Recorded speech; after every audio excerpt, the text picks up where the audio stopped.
অবশেষে দীর্ঘ প্রতীক্ষার পর চাকরিজীবীদের জন্য পে কমিশনের চেয়ারম্যান রিপোর্ট প্রকাশ করলেন। বিস্তারিত ভিডিওতে।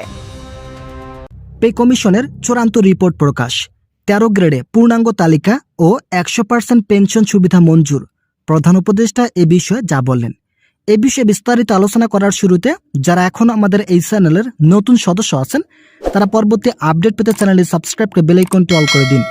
অবশেষে দীর্ঘ প্রতীক্ষার পর সরকারি চাকরিজীবীদের জন্য পে কমিশনের চেয়ারম্যান রিপোর্ট প্রকাশ করলেন। গেজেটের প্রস্তুতি সহ সকল বিষয় বাস্তবায়ন শুধুমাত্র এই রিপোর্টের অপেক্ষায় ছিল, যার ফলে আজ রিপোর্ট প্রকাশ করার সঙ্গে সঙ্গে সরকারি চাকরিজীবীদের নতুন বেতন স্কেলের চূড়ান্ত ডেডলাইন প্রকাশ করা হলো।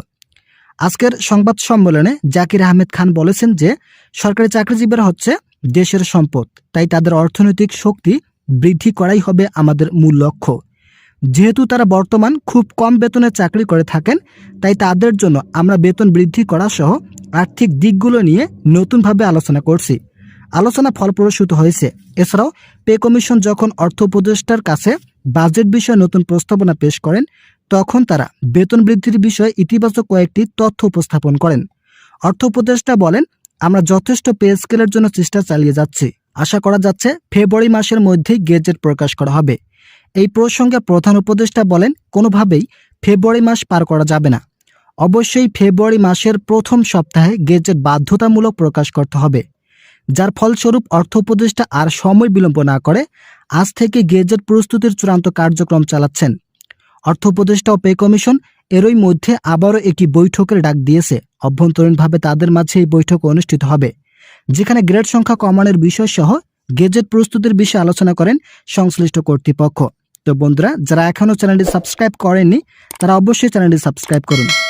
সাংবাদিকরা যখন অর্থ উপদেষ্টাকে প্রশ্ন করেন যে পূর্বের গ্রেড সংখ্যা বাতিল করে নতুন কত গ্রেড কার্যকর ঘোষণা আসবে, তাৎক্ষণিকভাবে অর্থ উপদেষ্টা ও পে কমিশন স্পষ্ট ভাষায় বলেন, আমরা এই বিষয়টি নিয়ে এখন পর্যন্ত আলোচনা চালিয়ে যাচ্ছি। আমাদের মাঝে একটি নতুন সিদ্ধান্ত এসেছে। আমরা চাই গ্রেড সংখ্যা পরিবর্তন করতে। সর্বশেষ 2015 সালে যে গ্রেড সংখ্যা চালু করা হয়েছিল সেখানে বেতন বৈষম্য তৈরি হয়েছে, তাই আমরা কোনো ধরনের বৈষম্য নিয়ে নবম জাতীয় বেতন স্কেল কার্যকর করব না।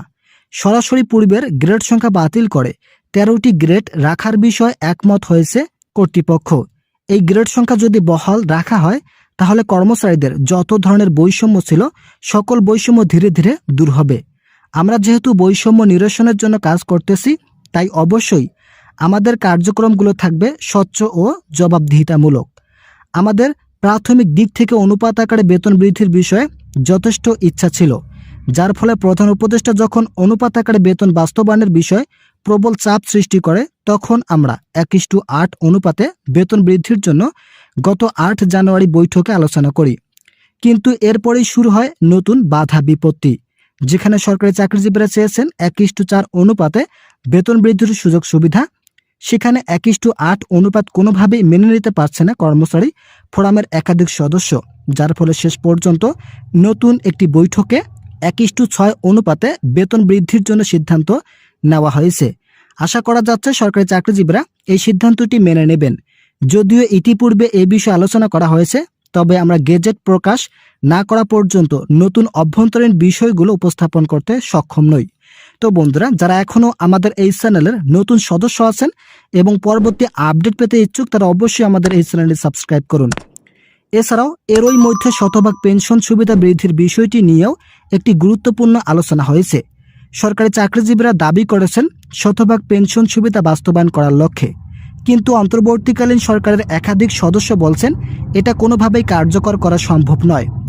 যেহেতু বর্তমান বাজেট সংকটাপন্ন অবস্থায় রয়েছে, তাই বাজেট পুনর্নির্ধারণ না হওয়া পর্যন্ত শতভাগ পেনশন সুবিধা বাস্তবায়ন করলে দেশের অর্থনীতির উপর প্রবল চাপ সৃষ্টি করবে। যদি সরকারি চাকরিজীবীরা শতভাগ পেনশন সুবিধা বৃদ্ধির জন্য চাপ সৃষ্টি করে, তাহলে অবশ্যই সেটা নির্বাচিত সরকারের হাতে ছেড়ে দেওয়াই উত্তম। যেহেতু আমরা চাচ্ছি না নির্বাচিত সরকারের হাতে বেতন বৃদ্ধি সহ সকল ভাতা তুলে দিতে, তাই আমরা অন্তর্বর্তীকালীন সরকারের প্রবল সদিচ্ছাকে কাজে লাগিয়ে 90% হারে পেনশন সুবিধা বৃদ্ধির নতুন সিদ্ধান্ত নিয়েছি।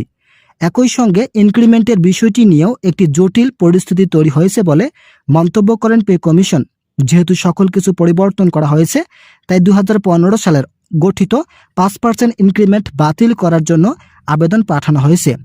পে কমিশন বলেন, আমরা এই বিষয়টি নিয়ে কাজ করছি। আমরা চাই পেনশন সুবিধা 90% করার পাশাপাশি ইনক্রিমেন্ট 10% বৃদ্ধি করা হোক। 10% ইনক্রিমেন্ট এর জন্য আমরা অর্থ মন্ত্রণালয়ের নিকট একটি খসড়া উপস্থাপন করেছি। অর্থ মন্ত্রণালয় কোনো ধরনের সংশোধন ছাড়াই এটি কার্যকর ঘোষণা করবেন। তো বন্ধুরা, ইতিমধ্যেই নতুন একটি প্রতিবেদন প্রকাশিত হয়েছে। আজকের এই ভিডিওটিতে আমি এই বিষয়ে বিস্তারিত আলোচনা করলাম। আশা করি ভিডিওটি থেকে অনেক উপকার পেয়েছেন।